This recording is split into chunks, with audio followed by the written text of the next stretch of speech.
Well, up to 50 shots may have been fired in the parking lot of this plaza near Ellesmere and the 401. A detective on scene telling me that this has all the earmarks of a gun battle. We're also learning a party was held here at a lounge last night, so a lot of people were in the area when the chaos erupted. This plaza is also just meters away from residential streets.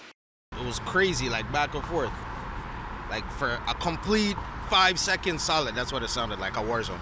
The barrage of bullets jolted many residents out of bed while others were still awake, and those we spoke to are so startled they did not want to be identified. That was a sound that I've never heard before. This neighbor tells me she arrived home just after 2 in the morning, and minutes after walking through the door, the gun violence broke out.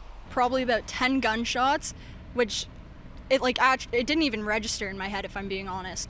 And then about after the 10 shots were fired, same sound, but a little bit different, like a different gun almost, and like 20 shots went off. I ended up peeking out the front window, and there was, I want to say, like 20 people in my driveway just freaking out. When first responders arrived, 4 gunshot victims were quickly located. One man was pronounced dead on scene. Soon after, a young woman believed to be his girlfriend died in hospital, and 2 other victims remain in serious condition. I don't have any suspect information for you at this time.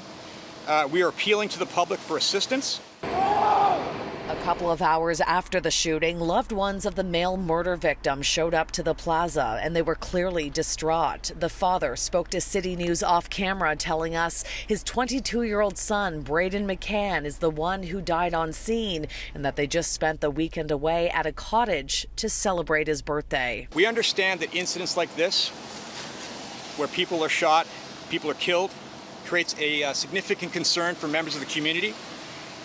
Please know that we are dedicating all necessary resources to this investigation.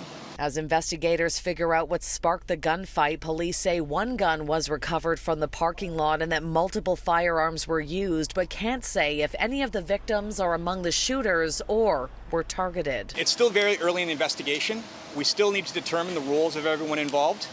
Now, it's still unclear if this shooting is in any way connected to the party that was being held here last night. This bar and restaurant was also open at the time, and I am hearing that people often just hang out at this plaza late into the night. So this is still a very active investigation. Investigators are still looking for video and are asking witnesses to come forward. In Scarborough, Shauna Hunt, City News.